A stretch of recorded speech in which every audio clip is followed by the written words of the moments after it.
नमस्कार विद्यार्थी मित्रांनो, मागच्या लेक्चरमध्ये आपण इन्व्हर्स फंक्शनचे डेरिव्हेटिव्ह कसे काढायचे ह्याची माहिती घेतलेली आहे.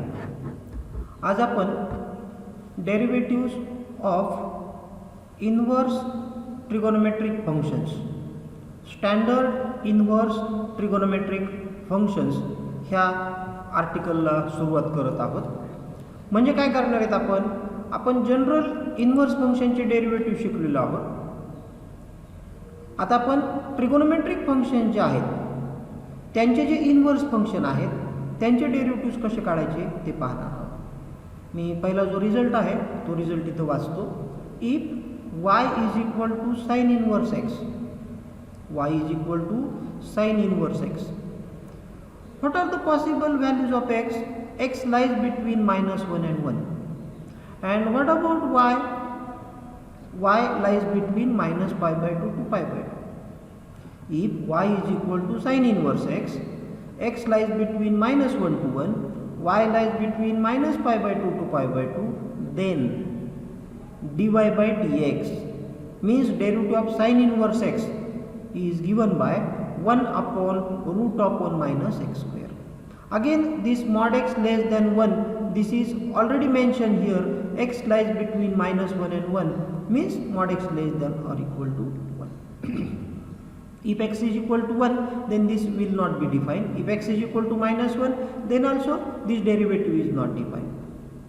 Let us move to proof of this result. We will prove that derivative of y with respect to x is 1 upon root of 1 minus x square. This function is inverse function. Sin inverse is inverse function of sine function. So what we will do? We will write its original function x is equal to sin y. Let us move to the proof. Given that y is equal to sin inverse x, so x is equal to sin y. Now we want dy by dx, but we will make use of our previous result. Dy by dx can be obtained from dx by dy. So we differentiate this equation with respect to y. Differentiate this equation x is equal to sin y with respect to y, and we get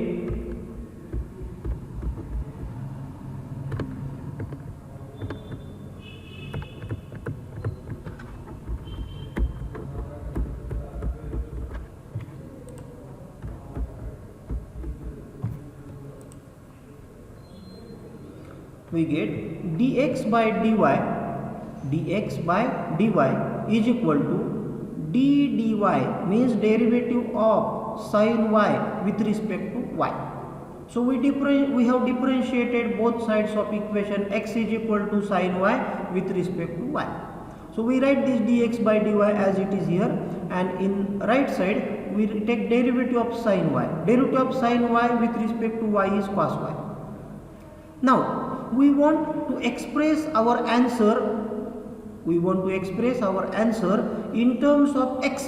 At present our answer is in the language of y. So we write this cos y as plus or minus root of cos square y. Now why this plus or minus sign?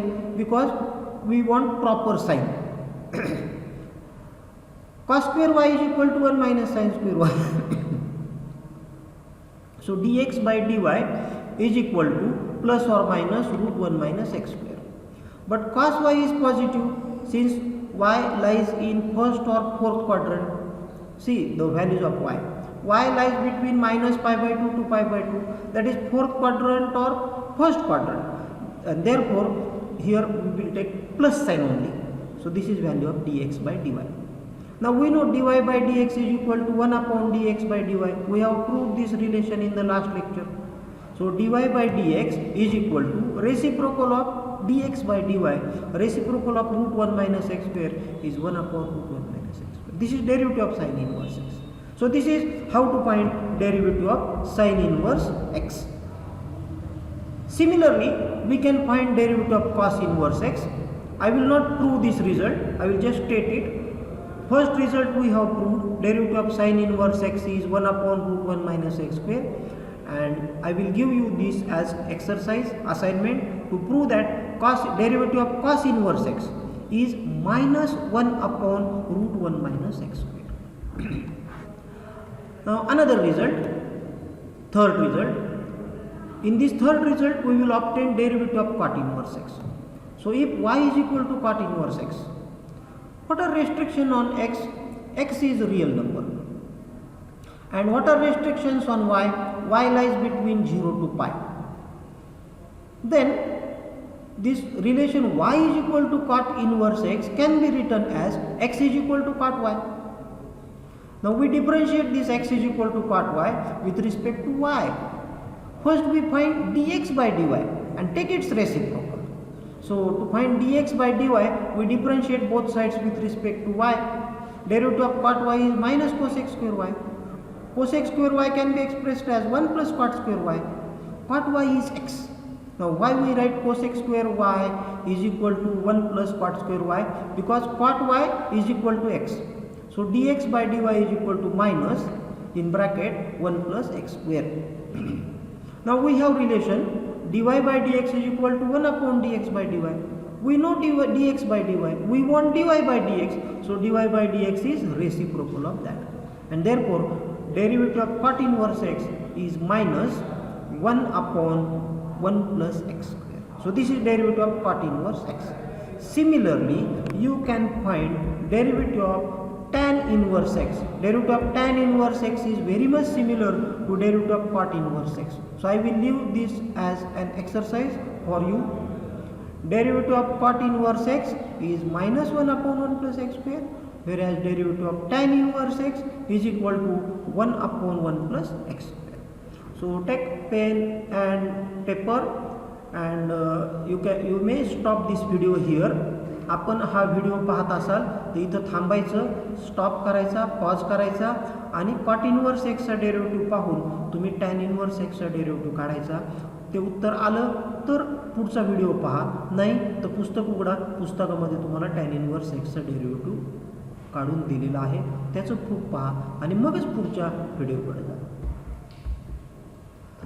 Next result is derivative of sec inverse x.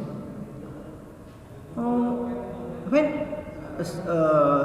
x, this derivative of sec inverse x, it has two possible answers.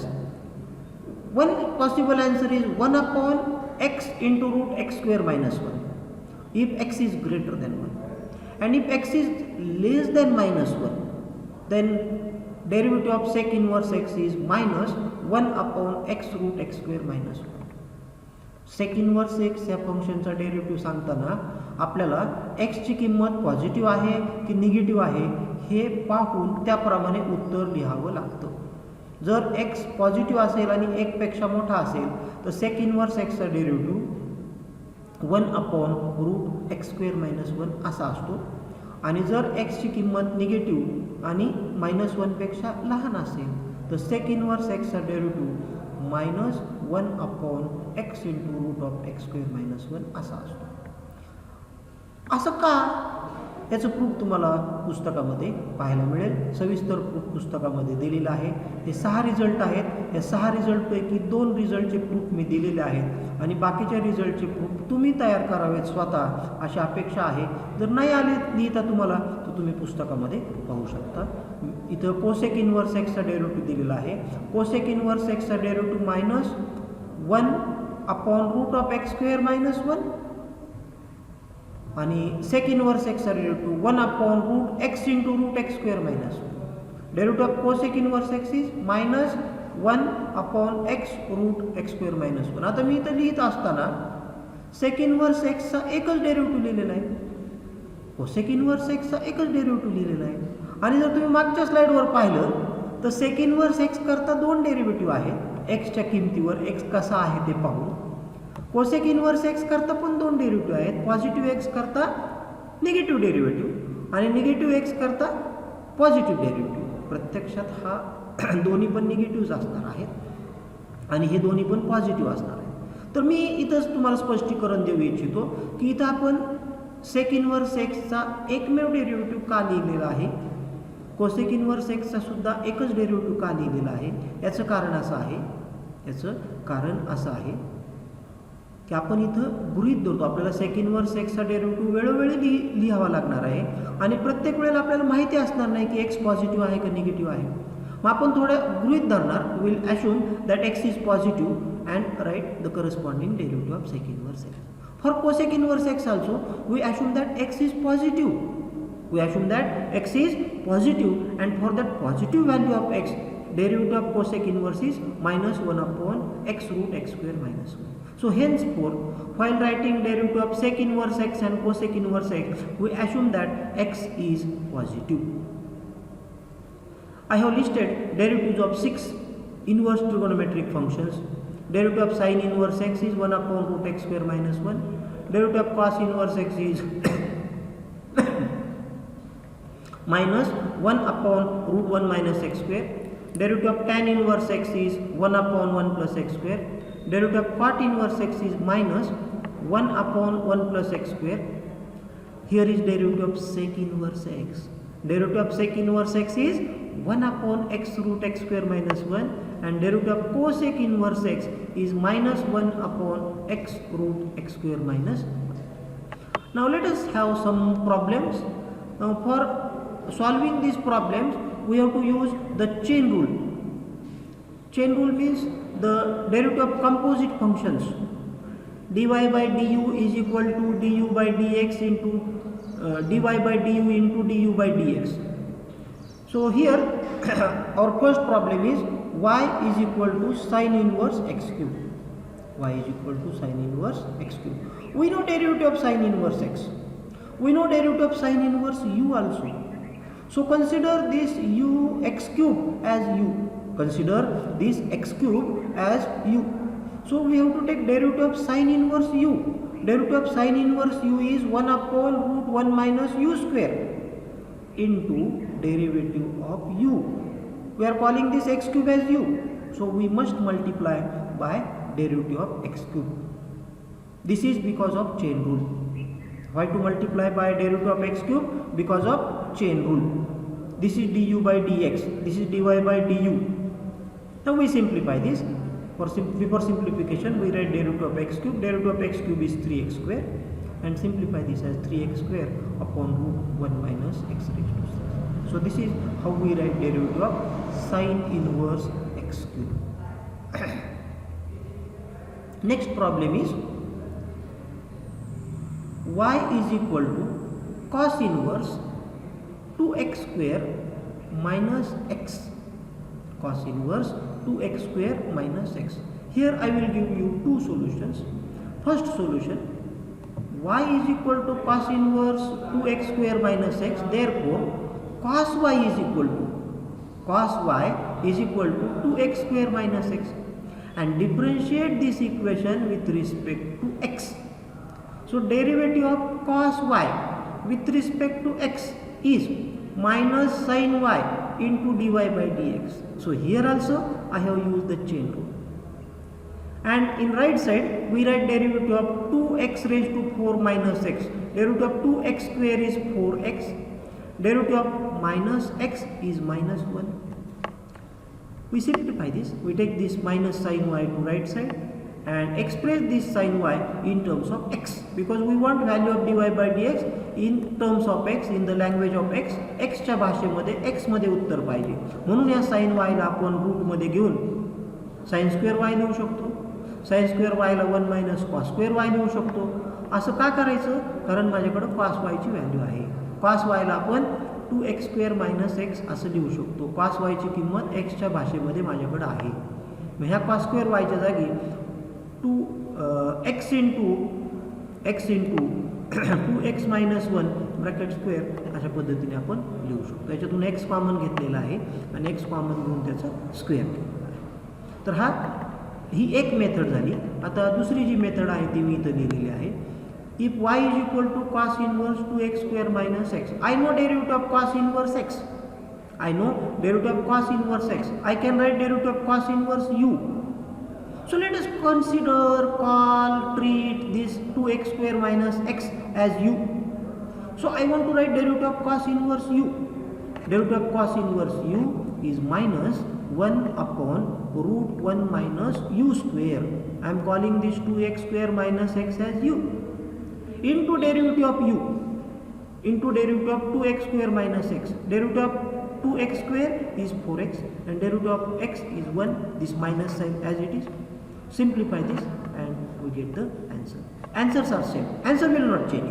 You may use any method for derivative, you may use any method for integration or limit, but answer should be same. Answer will not change. तिसरा problem कडे वळूया आपण. तिसरा problem आहे y is equal to sine inverse 2 raised to x. To find derivative of sin inverse 2 raised to x. Very simple. Treat this 2 raised to x as u. So we read this as sin inverse u and ask what is derivative of sin inverse u. Derivative of sin inverse u is 1 upon root 1 minus u square. So this 2 raised to x square into derivative of 2 raised to x. Why? This is because of chain rule, du by dx. Derivative of 2 raised to x. Derivative of 2 raised to x is 2 raised to x into log 2. That's all. We simplify and write answer here. So this is derivative of sin inverse 2 raised to x, which is equal to 2 raised to x into log 2 upon root of 1 minus 4 raised to x. So this is simplification of that 2 raised to x square. Next, some fourth problem. Y is equal to cos inverse 4 cos cube x minus 3 cos x. Actually, if we read this expression 4 cos cube x minus 3 cos x, this is expansion of cos 3 theta, cos 3x. So we write cos 3x for this expression. So this is cos inverse of cos 3x. Actually, one restriction should be given here for this x, for this x. This 3x should be in the principal domain of cosine function. If this 3x lies in the principal domain of cosine function, which is closed interval 0 to pi, then only we can write y is equal to 3x. We cannot cancel this cos inverse with cos always. We can write cos inverse of cos of 3x is equal to 3x provided that 3x is in the principal domain of cosine function. So we assume that 3x is in the principal domain. Otherwise we cannot proceed further.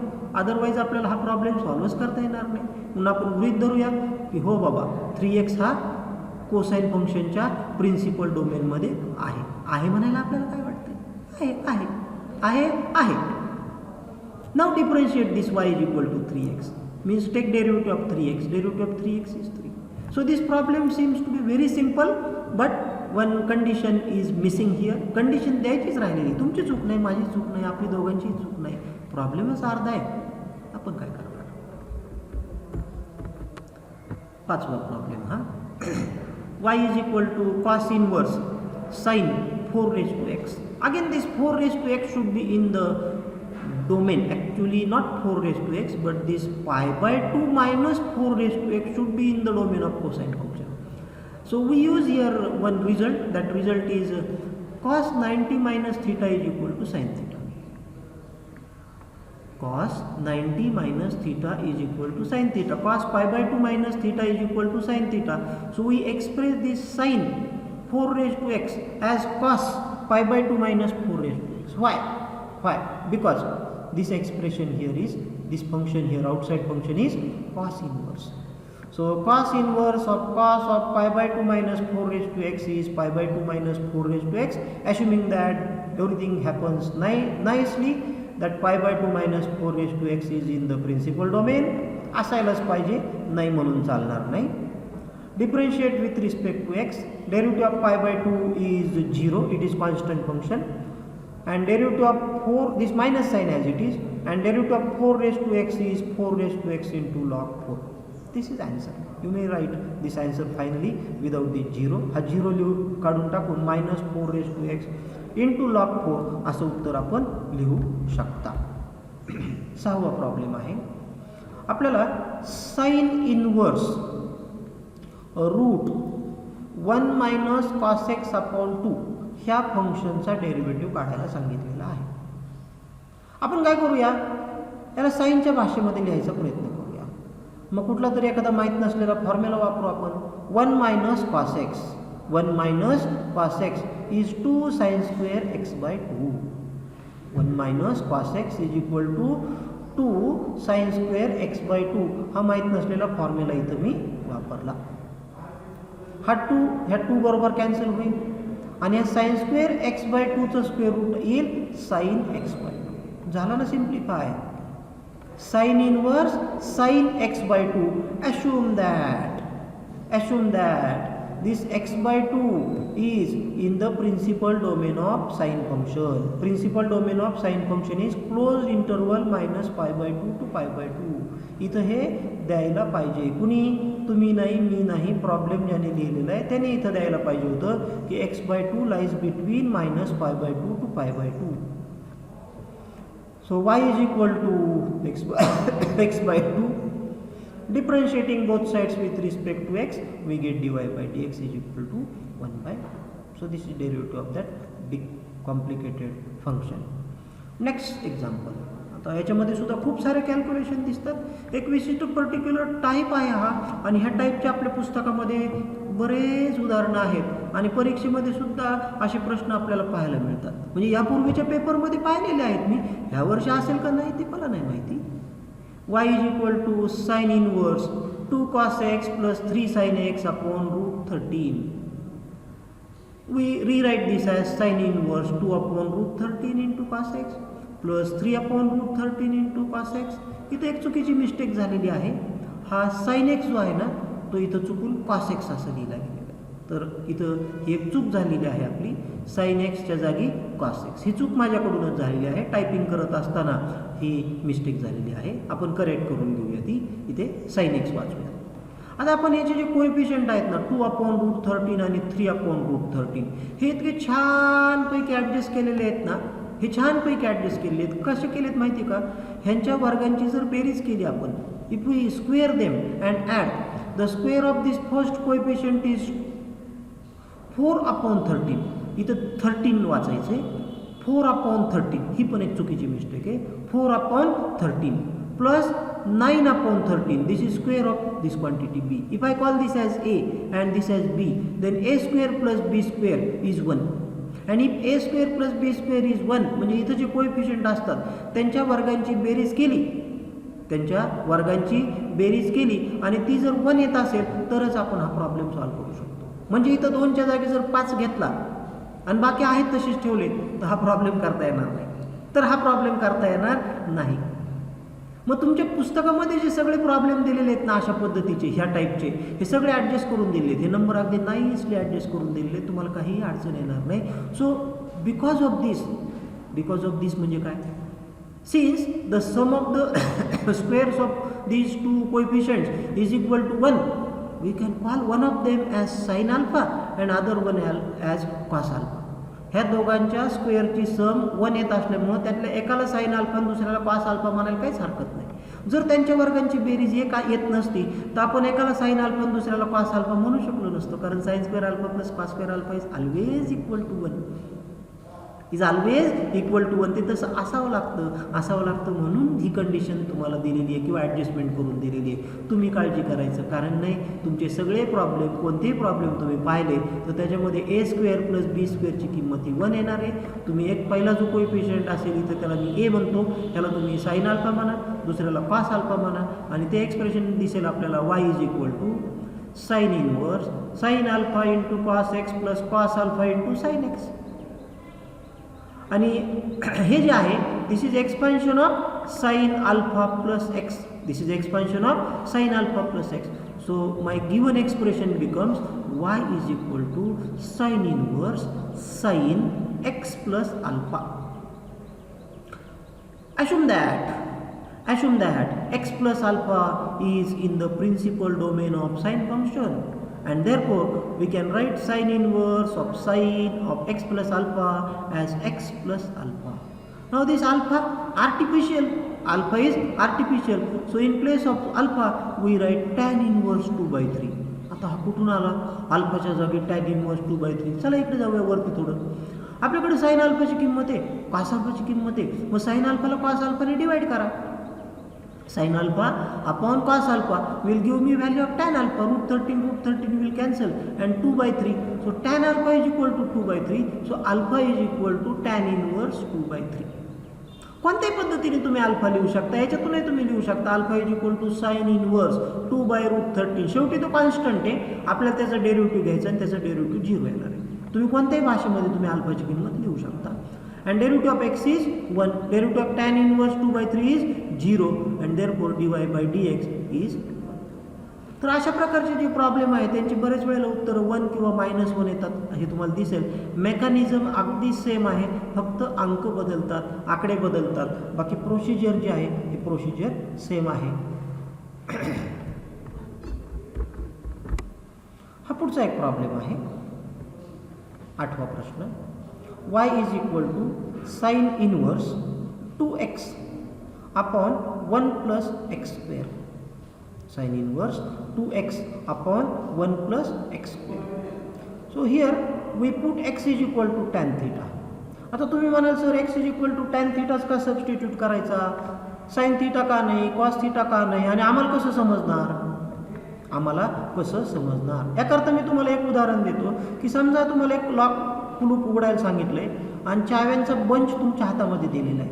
किल्ल्यांचा जुडगा, चाव्यांचा bunch तुमच्या हातामध्ये दिलेला आहे. त्या बंचमध्ये 5 keys आहेत, 5 चाव्या आहेत. तुम्हाला सांगितलं उघडा ते कुलूप. तुम्ही विचारणार का ह्यातली कोणती चावी लावू? विचारलं तर काही हरकत नाही. पण जर समजा मी तुमच्याजवळ नसेल तर तुम्ही उघडू शकणार नाही का? उघडणार नाही. तुम्ही प्रयत्न करणार, पहिली चावी लावून बघणार, नाही उघडलं. दुसरी चावी लावून पाहणार, नाही उघडलं. समजा तुमचं लक खूपच चांगलं असेल, तिसरीने नाही उघडलं, चौथीने नाही उघडलं आणि 5व्या चावीने तुमचं कुलूप उघडते. म्हणजे तुम्ही जर खूपच लकी असाल तर होतं असं बऱ्याच वेळेला आपलं लक खूप चांगलं असतं. म्हणजे तुम्ही इथं काय केलं? ट्रायल अँड एरर मेथड वापरली. इथं पण तेच करा ना. सुरुवातीला तुम्ही टॅन थिटा सबस्टिट्यूट करून पहा. नाही सिम्प्लिफाय झालं का साइन थिटा वापरा, कॉस थिटा वापरा. आपल्याकडे आहेत किती? इन मीन 6 सबस्टिट्यूशन आहेत. त्यातले 3च सबस्टिट्यूशन कामाला येतात, साइन, कॉस आणि टॅन. साइन, टॅन आणि सेक. साइन, टॅन आणि सेक. जिथं साइन चालतं तिथं कोसाइन चालतं, जिथं टॅन सबस्टिट्यूशन चालतं तिथं कॉट पण चालतं, आणि कोसेक आणि कोसेक पैकी कोणतं एक वापरू शकतो. म्हणजे तुम्हाला फक्त 3च तर चाव्या टेस्ट करायच्यात. कशाला विचारता कोणती चावी आहे? तर ट्रायल अँड एरर मेथडने पाहू शकता, किंवा सगळ्यात चांगली जी काही लॉजिकल मेथड आहे ती अशी आहे की 2x upon 1 plus x square ह्याच्यासारखा दिसणारा ट्रिगोनोमेट्रीमधला कोणता फॉर्म्युला? ट्रिगोनोमेट्रीमधला formula 2 tan theta upon 1 plus tan square theta. मी असं पण वाचून पाहिजे 2 sin theta upon 1 plus sin square theta. 1 plus sin square theta सिम्प्लिफायच होत नाही. त्यामुळे तुम्हाला जिथं 1 plus sin square theta दिसेल ना तिथं नक्की तुम्हाला tan thetaच वापरावा लागतो. 1 plus sin x square दिसला की 1 minus x square दिसला ना की sin theta वापरायचं सबस्टिट्यूशन. आणि x square minus 1 जर दिसेल, x square minus 1, तर मग sec theta वापरायचं. हे टेक्निक्स, हे ट्रिक्स तुम्हाला सरावानंतर आपोआप लक्षात येतील. एक 10 प्रॉब्लेम करा. 10 प्रॉब्लेम केल्यानंतर तुम्हाला 11व्या प्रॉब्लेमला गणित बघितलं की लक्षात येईल की याला कोणतं सबस्टिट्यूशन चालणार आहे. तुम्ही मला विचारणार सुद्धा नाहीत की सर काय सबस्टिट्यूशन करायचं. चल मी इथं सबस्टिट्यूट करणार आहे. काय सबस्टिट्यूट करणार आहे? एक्सच्या जागी मी टॅन थिटा लिहिणार आहे. मग थिटाच्या जागी काय वापरायचं? जर कुठे थिटा आला तर मग theta is equal to tan inverse x. If x is equal to tan theta, then theta is equal to tan inverse x. So our given expression is y is equal to sin inverse 2x upon 1 plus x square. That becomes sin inverse 2 tan theta upon 1 plus tan square theta. This is formula for sin 2 theta. This is expansion of sin 2 theta. So we write sin 2 theta. So y is equal to sin inverse of sin 2 theta. Again here we assume that 2 theta is in the principal domain of sin function and write this as 2 theta. So this is equal to 2 theta. One step is missing here. म्हणजे माझ्याकडून एक step लिहायची राहिलेली आहे. ती step आहे y is equal to 2 theta. y is equal to 2 theta आणि त्या थीटाच्या जागी लिहायचं tan inverse x. So y is equal to 2 tan inverse x. आणि घ्या ना आता डेरिव्हेटिव्ह घ्या. dy by dx is equal to 2 as it is and derivative of tan inverse x is 1 upon 1 plus x. So this is derivative of our given function. सोप्पा problem आहे. फक्त याच्यामध्ये एक गोष्ट लागते ती म्हणजे योग्य सबस्टिट्यूशन. आणि योग्य सबस्टिट्यूशन कोणतं असतं ज्यामुळे तुमचा प्रॉब्लेम सिम्प्लिफाय होतो ते सबस्टिट्यूशन योग्य असतं. ह्या प्रॉब्लेमकडे पाहूया आपण. y is equal to tan inverse 2 e raised to x upon 1 minus e raised to 2x. So we can read this e raised to 2x as e raised to x square. मग आपण वेगवेगळे 3 trigonometric expressions इथं वाचून पाहूया. 2 sin theta upon 1 minus sine square theta आहे का काय formula. Denominator simplify होईल पण न्यूमरेटरचं काय होईल माहीत नाही. 2 sec theta upon 1 minus sec square theta. 2 tan theta upon 1 minus tan square theta. 2 tan theta upon 1 minus tan square theta. याच्याकरता फॉर्म्युला आहे. इथं पण लिहायला परत टायपिंगमध्ये मिस्टेक झालेली आहे. इथे मायनस चिन्ह पाहिजे, इथं मायनस चिन्ह. इथं जे मायनस चिन्ह आहे ना हेच मायनस चिन्ह इथं येणार आहे. ते टाईप करताना चूक झालेली आहे. तर ह्याला टॅन थीटाच्या भाषेमध्ये जर लिहिला तर आपल्याला असं एक्सप्रेशन मिळेल 2 tan theta upon 1 minus tan square theta and this is expansion of tan 2 theta. So y is equal to tan inverse tan 2 theta. Assume that 2 theta is in the principal domain of tangent function. So y is equal to 2 theta. आणि थीटाच्या जागी आपण किंमत लिहूया. काय लिहायची थीटाच्या जागी tan inverse e raised to x. कारण e raised to x is equal to tan theta म्हणतो मी. Theta is equal to tan inverse e raised to x. So our simplified expression is y is equal to 2 tan inverse e raised to x. Differentiate both sides with respect to x. Derivative of tan inverse e raised to x is 1 upon 1 plus e raised to x square into derivative of e raised to x. This is because of chain rule. We have to treat this e raised to x as u. Write derivative of tan inverse u into du by dx. Simplify this. Derivative of e raised to x is e raised to x. Simplify this and you will get the answer. So this is the answer. This is the final answer. Ninth sum. Y is equal to tan inverse 4x upon 1 plus 21x square. एवढाच problem आहे. याचा derivative काढायचा. इथं मी tan inverse alpha tan inverse alpha minus beta upon 1 plus alpha beta हा formula वापरणार आहे. कोणता फॉर्म्युला वापरणार आहे. tan inverse alpha minus beta upon 1 plus alpha beta is equal to tan inverse alpha minus tan inverse beta हा formula वापरणार आहे. मग ह्या 4xला मी असं लिहितो 7x मायनस 3x. इथं विचार करावा लागतो बरं का. हो इथं विचार करावा लागतो याला कसं लिहिता येईल. आणि 21x स्क्वेअरला मी लिहितो 7x इंटू 3x. मग ह्या इथं 7xला अल्फा म्हणूया 3xला बीटा म्हणूया.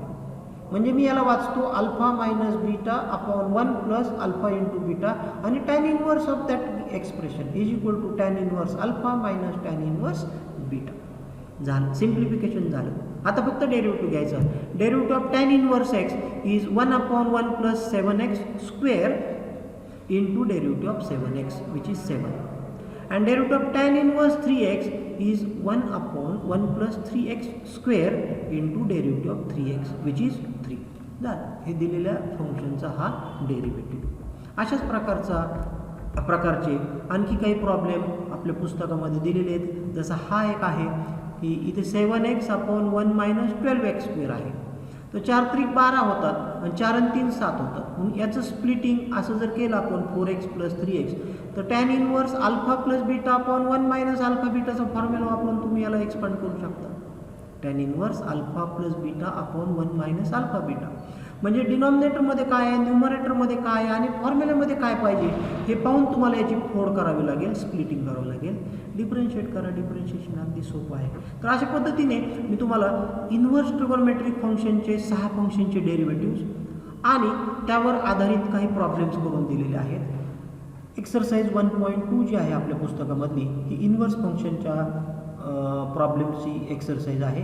ह्या एक्सरसाइजमधले प्रॉब्लेम आपण सॉल्व करावेत. सॉल्व करून दिलेले आणखी काही उदाहरणं आहेत, त्या उदाहरणांचा अभ्यास करा आणि तयारी करत राहा. पुढच्या लेक्चरमध्ये आपण भेटू, त्यामध्ये आपण लॉगॅरिथमिक डिफरन्शिएशन ह्या युनिटला सुरुवात करणार आहोत. तोपर्यंत नमस्कार.